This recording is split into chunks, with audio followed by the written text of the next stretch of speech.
Good morning everyone, it's Sunday. I'm Michelle and I do hope you are doing well. This video we're going to catch up on the latest in the search for Brian Laundrie. Spoiler alert, he's still not been found, although Dog the Bounty Hunter, according to his daughter Lisa, is hot on the trail. They're still following leads down at DeSoto campground, or the outlying islands. So they're following up both digital leads and physical leads. So whether that is promising, he's definitely been there, but whether he's been there recently and more importantly whether he's still there remains to be seen. And it's all quiet down at Carlton Reserve. There's been a lot of argy-bargy, as we say in these parts, outside of the Laundrie's house and outside of sister Cassandra's house. There's been like a rally, Molly Golightly's been there, there's been people live streaming from outside. So I pity the neighbours, that's all I've really got to say on that. I can understand why people are so angry. I mean, I'm angry myself, but does it put pressure on the parents? I don't think they care, to be honest. I really don't think they care. We've lost Cassie. Let's walk this way until we find her. Cass! Hello! Where did you go? She came from up there. Oh, Cass, where you lost? Oh dear.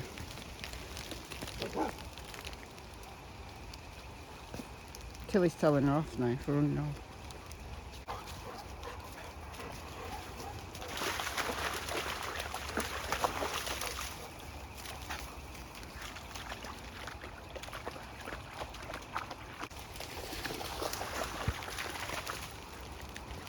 Anyhow, as we were, speaking of Brian's sister, Cassandra, I refuse to call her Cassie because you might confuse her with my dog. So Cassandra did lie. She did lie about not seeing him.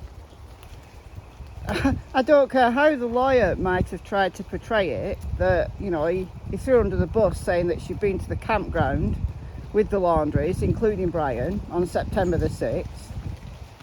And they're only talking about this now because they got caught out. They got caught out by people inquiring, including Dog the Bounty Hunter. And we know they're there. They were there because Roberta Laundrie checked out. You got to check in, check out, the surveillance. So yeah, they got caught out. But she was there on September the 6th. Whilst on September the 17th, the very day that Brian Laundrie went missing, or at least his parents reported him missing on that day, concerned for his welfare, although they hadn't seen him allegedly since the 14th when he went for a hike in Carlton Reserve. But September the 17th, Cassandra did an interview with Good Morning America. And now the lawyer is saying, well, maybe she misinterpreted the question, she didn't understand the question. Well, the full transcript has been released. The full transcript has been released. So how could she possibly have misinterpreted the question? The question wasn't, when was the last time you saw Brian? It was, what's the oddest thing about all of this? And she voluntarily said, I haven't been able to speak to him. I wish I could talk to him. She volunteered that. She could have said anything to that question. But no, she volunteered it. But she didn't qualify it with, I haven't been able to talk to him since September the 6th. She left us all to assume she hadn't spoken to him at all. So The lawyer can play as many semantics with words as he likes. Total nonsense. She's on a line because she just barked at a Scottish Terrier. So I'm letting him... falling. Letting him go that way. Then she can go back off. Yeah, so... I don't know why I'm walking along here. I just kind of like it. Along this little creek. Right, are you going to behave now? You going to behave? I think you will. Go on. Tangled. Go on. Go on. Don't go back to that terrier. The terrier barked back. She's loud. I mean, it's really sad, you know. Gabby Petito's family are all on Twitter now, and it breaks your heart that Nicole Smith, Gabby's mother, you know, her very first tweet is, Mama Bear is getting angry. Well, I think that's an understatement, isn't it? I mean, just how devastated that family are. I mean, it's impossible to imagine. Just the last moments of Gabby's life must have just been terrifying. And the family just knowing that, I mean, it's just awful. Mama Bear is getting angry. And turn yourself in. That's the appeal from Gabby's mother to Brian. Turn yourself in. You know, we just want to hear your side of the story, don't we? Turn yourself in. We just want to hear it. We want to hear what you've got to say. If you're not guilty of anything, you'll just come forward, won't you, Brian, and talk to the police, talk to the world. Let your family get back to their lives as $1 million juice people. Or are you too much of a poor little rich boy to do that? You've just been pampered all your life and you just think that you're smarter than everyone else. Is that it? Well, but you know what? The police haven't helped, have they? The police have helped Brian in two ways. I mean, firstly, the fact that Brian was allowed to just disappear is incredibly frustrating. What were Northport police thinking? Or the FBI? Were the FBI involved at that stage? But certainly Northport police. Shouldn't they have had surveillance on Brian? And I know when it was found that he was missing, they said, well, there was no warrants on him then. He was a free man. He could have gone wherever. We're not gonna surveil people who've not committed a crime. That's actually what a police spokesperson said when questioned. But that's nonsense, right? Look at the story. Brian turns up in a van that he shared with Gabby, without Gabby, and Gabby's not been heard of since the end of August. She's been missing. She's not been heard from for like almost 2 weeks when she was reported missing. More than 2 weeks when she was reported missing on the 11th of September. So why on earth didn't the police suspect foul play? And if they did, why didn't they surveil him? It's not good enough to say because he was a free man, there was no warrants on him.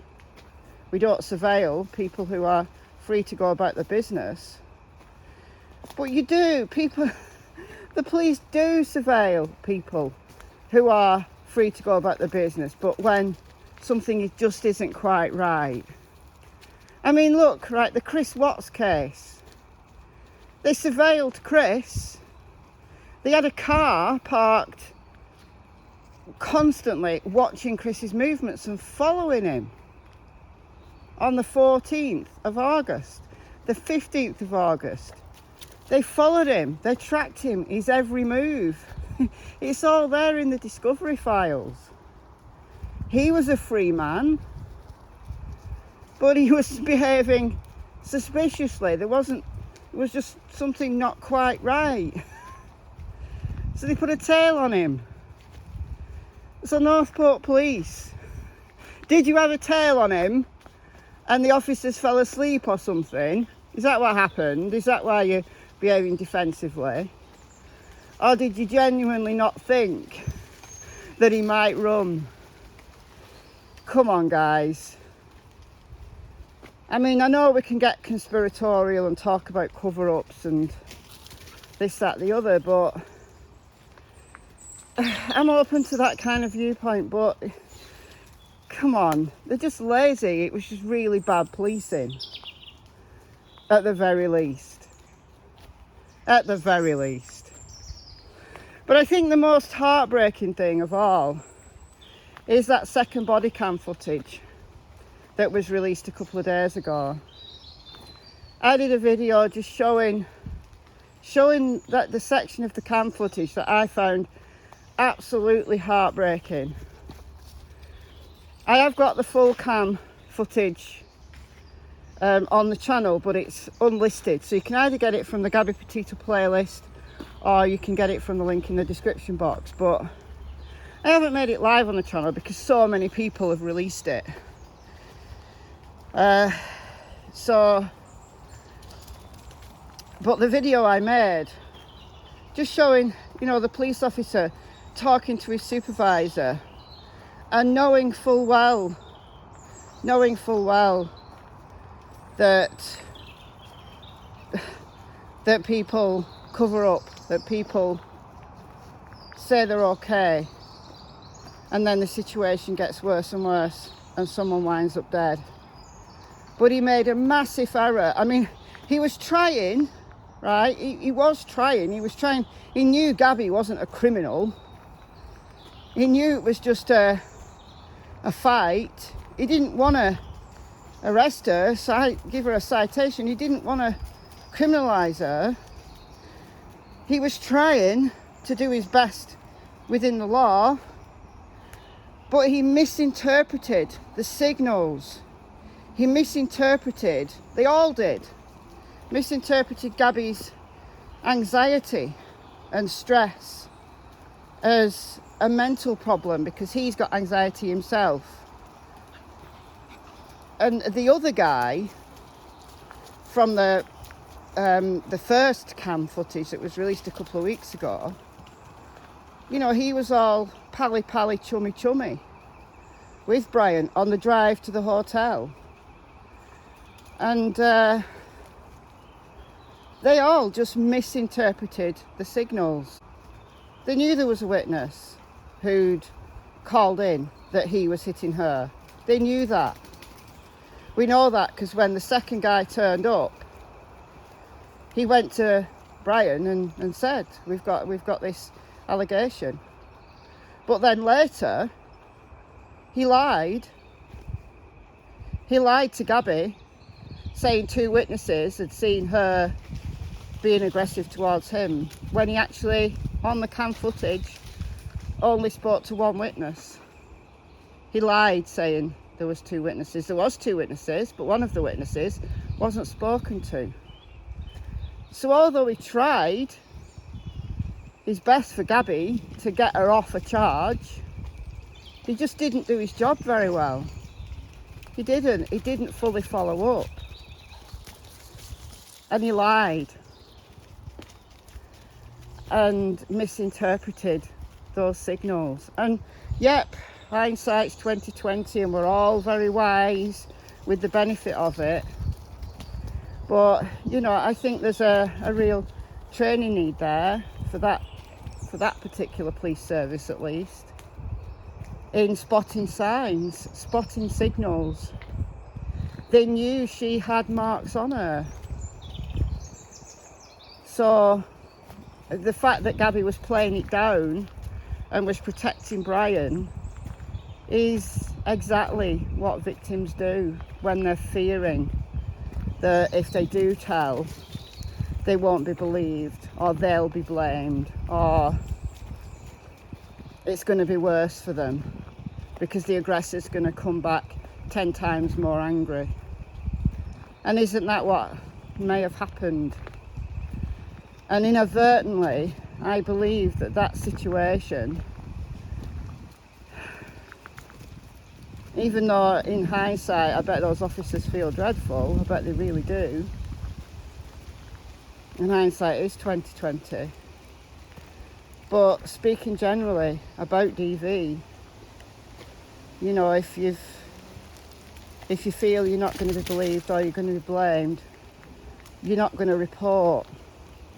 So how do we know that that violence didn't get worse from August the 12th onwards? That inadvertently the police empowered Brian.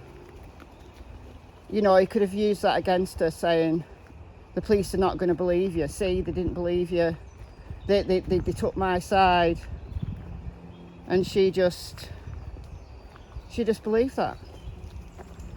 And on that very last night, or day, August the 27th or thereabouts, she had nowhere to turn because they were in the middle of Great Teton National Park.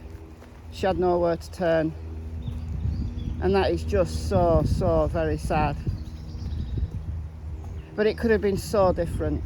Could have been so different. So sad. But the final word I'll give to Gabby's dad, Joseph Petito, that Gabby's already saving lives. And I think this is such a tragic circumstance that we have to take something positive from this. We have to. And if this case publicises that if something's not right in your relationship, you've got to speak out. You've got to tell someone. You've got to get out of there as safely as you can, as quick as you can. Because the very, very worst can happen. Even if your aggressor says they're sorry. Even if your aggressor is nice some of the time. Please, please, please, please, as safely as you can, get out of a relationship, any relationship. Doesn't matter whether you're female, male, it doesn't matter what type of relationship you're in. Get out. Get out. If it doesn't feel right, get out. You're worth way more. You're worth way more than the dirtbag. And I'll call it a day here. So let me know your thoughts and feelings below. I've been Michelle. I hope you're well. I'll see you in the next video. And it's goodbye from those two who've disappeared. Oh, better go. Bye. Tilly was holding those people and that dog hostage on the bridge. Look, there's a match going on. Well, the training. There's a match going to be going on. Don't invade the pitch. Do not invade the pitch. Cassie. She's more interested in the smells on the sideline than she is in what's going on over there.